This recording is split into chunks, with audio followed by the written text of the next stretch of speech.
দেশের লাইফস্টাইল দেখে এসেছে, সে এসে বলছে যে একজনকে ফ্যামিলি কার্ড দিব, সে সেই টাকা নিয়ে পাশের মুদির দোকানে যাবে, মুদির দোকানদারের হচ্ছে যে আয় বাড়বে, সেই মুদির দোকানদার বেচাকেনা বাড়বে, আরেকজনকে বাড়বে। আচ্ছা, আপনি একজন দেশের প্রধানমন্ত্রী, একজন দেশের প্রধানমন্ত্রী যদি শুধুমাত্র কর্মসংস্থান চিন্তা করেন যে একজন মুদির দোকানদার আরেকজনকে নিয়োগ করবে, শুধু এতটুকুতেই দেশের কর্মসংস্থান, আসলে আপনি দেশের কর্মসংস্থান নিয়ে কতটুকু কাজ করছেন? আবার প্রবাসী কার্ড দিচ্ছেন, মানে আমি বলি আমাকে বলতে দেন, অনেকগুলো কর্মসংস্থানের একটা পার্ট হচ্ছে এটা, অনেকগুলো কর্মসংস্থানটাকে আপনি এটার মধ্যে নিয়ে আসতে পারবেন না। আপনি তো এটাকে হাইলাইট করেছেন, আপনি সরকার কিন্তু মানে উনি কিন্তু এটা নিয়ে অলরেডি বলেছে, আবার প্রবাসী কার্ড দিচ্ছে। সবচেয়ে বড় কথা হচ্ছে প্রবাসী কার্ড দেওয়ার থেকে আমি মনে করি প্রবাসীদের যে নিরাপত্তা সেইটা আগে বেশি দেওয়া প্রয়োজন। কেন প্রয়োজন আমি বলি, কেমন নিরাপত্তা প্রয়োজন? কেমন নিরাপত্তা প্রয়োজন? প্রবাসীরা এই যে দেশের বাহিরে গিয়ে যে এত মানে পরিশ্রম করছে, দেশের বাহিরে আপনি আরাবিয়ান কান্ট্রিগুলোতে দেখেন, অন্য কান্ট্রিগুলোতে দেখেন, অন্যান্য দেশের মানুষরা কোন কাজে যাচ্ছে? অন্যান্য দেশের মানুষরা যাচ্ছে অন্যান্য দেশের যেই কাজগুলো রয়েছে, এআই রিলেটেড কাজ বা অন্যান্য উন্নত যে ব্যবস্থা রয়েছে সেখানে কাজ করতে যাচ্ছে। আর আমার দেশ থেকে যখন আমি জনবল জনশক্তি বাহিরে পাঠাচ্ছি, তখন তারা কি করছে, যে গায়ে খেটে যে কাজগুলো সেগুলো করছে, আসলে সম্মান কিন্তু পাচ্ছে না। আসলে আমার মনে হয় আমি আপনাকে এখানে একটু ইন্টারাপ্ট করি, আমি এই বিষয়ে সম্পর্কে আমার আইডিয়া আছে, আমি একটু ইন্টারাপ্ট করি, আপনি বুঝতে পারবেন। আমি একটু বলি ভাই, না আপনি যে বিষয়টা বললেন, আমাকে আগে একটু বলতে আমি দেন। কেন শ্রমিক হচ্ছি?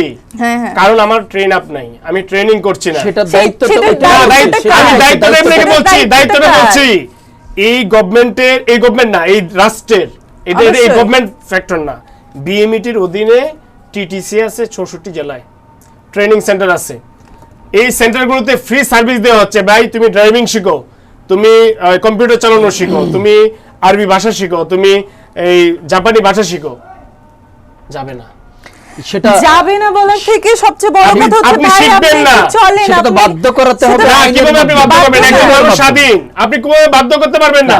এরকম অনেক সেবার নাম আমরা দেখি, সারা জীবন শ্রমিক পাঠাতে হবে আপনাকে। আপনি বিশ্বাস করেন গভর্নমেন্ট ইনভেস্ট করছে, লোকজনকে এই ট্রেনিং নেওয়ার জন্য চেষ্টা করছে, এই গভর্নমেন্ট না, পুরো রাষ্ট্র দীর্ঘদিন যাবত কেন এই অন্তর্বর্তীকালীন সরকারের সময়ও মানুষকে ট্রেন আপ করার চেষ্টা করছে, মানুষ আসে না। মোহন ভাই, মানুষ আসে না, তাহলে মানুষ কেন আমি আপনাকে বলি দালালদের বাস্তবতাটা, আমি আপনাকে বলি বাস্তবতাটা, আসলে এটা কি বাস্তবতা কিনা আমি একটু আপনাকে জানতে চাই। আপনি যদি যান এখন ক্যান্টনমেন্টে, যদি একজন গাড়ি চালক ঢুকে জাহাঙ্গীর গেট দিয়ে ক্যান্টনমেন্টে ঢুকবে, তার আচার আচরণ চরিত্র চলাফেরা এক ধরনের, হ্যাঁ, জাহাঙ্গীর গেট থেকে বেরোলে আরেক ধরনের। আমি তাহলে আপনাকে বলি মানুষ মানছে না, কথা মানছে তো সেই পরিবেশ আপনাকে তৈরি করতে পারেননি। হ্যাঁ, এখন বাংলাদেশে সেই রকম পরিবেশ তৈরি করা হয়নি। আপনি টিটিসি গুলোতে যান, আমার কথা যদি আপনার বিশ্বাস না হয় আপনি টিটিসি গুলোতে যান, প্রশিক্ষণ যারা যায় কিভাবে আমি আপনাকে বলি, এই যখন অন্তর্বর্তীকালীন সরকার ছিল তখন আমি হচ্ছে বুয়েসেল হচ্ছে একটি সরকারি লাইসেন্সধারী প্রতিষ্ঠান, প্রবাসী মন্ত্রণালয়ের অধীনে। তো আমি ওনাদেরকে রিকোয়েস্ট করলাম যে আমি আমার নেত্রকোনায় একটা জব ফেয়ার করতে চাই।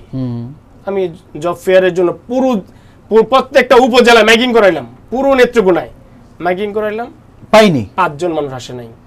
আমি এখানে হলপ করে বলছি 5 জন মানুষ পাইনি আমি। এক প্রশিক্ষিত মানুষের, প্রশিক্ষিত না, সে অপ্রশিক্ষিত, তাকে আইনে আমি ট্রেন আপ করাবো। আচ্ছা, আমি বলছি আপনার কোনো ট্রেনিং দরকার নাই, আপনি আসেন, আমি আপনাকে ট্রেন আপ করাবো, আপনাকে তৈরি করব।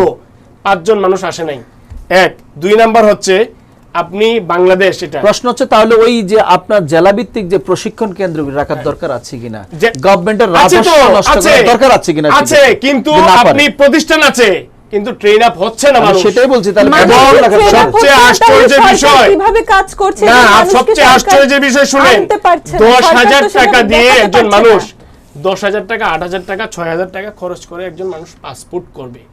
এই পাসপোর্টটা সে কনফার্মেশন না পাওয়া পর্যন্ত যে সে বিদেশ যাইতে পারবে, দালালের মাধ্যমে এই কনফার্মেশনটা না পাওয়া পর্যন্ত সে কি করতেছে, এই পাসপোর্টটা বন্ধ করতেছে না। এক, 2 নাম্বার যে জিনিসটা হচ্ছে, এই একটা দালাল চক্র হচ্ছে এই এজেন্সির নাম নিয়ে কি করতেছে, এই ভুয়া ডিমান্ড লেটার, সৌদি আরব যে জিনিসটা হচ্ছে এখন, ভুয়া ডিমান্ড লেটার তারা ওই সৌদি আরব থেকে নিয়ে আসতেছে।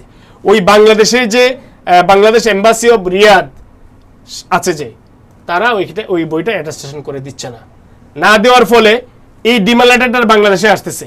মানে একজন মালিক, আমি একটা কোম্পানির মালিক, আমার নামে ভুয়া এখানে লেটার চলে আসতেছে, অফার লেটার চলে আসছে বাংলাদেশে। এইখান থেকে বিএমইটি থেকে এই লোকটার এই পারমিশন দিচ্ছে, বিএমইটি হয়ে গেছে তার। এই লোকটা যে যাচ্ছে সৌদি আরব 6 লাখ টাকা খরচ করে, 5 লাখ টাকা খরচ করে, আসলে তার কিন্তু কোনো কোম্পানি নাই, তার কোনো কর্মসংস্থান নাই। এবং যাওয়ার পর ওই সৌদি আরব গিয়ে এসে বুঝতেছে যে সে আসলে একটা হতাশার সমুদ্রে এসে পড়েছে, তার কোনো এই কোম্পানিও নাই, কোনো মালিক নাই, কিছু নাই, রাস্তাঘাটে ঘুরতেছে, গ্রেপ্তার হচ্ছে, জেলে যাচ্ছে। আচ্ছা ভাই, এই হচ্ছে তাহলে কি তার আপনি পরিস্থিতি।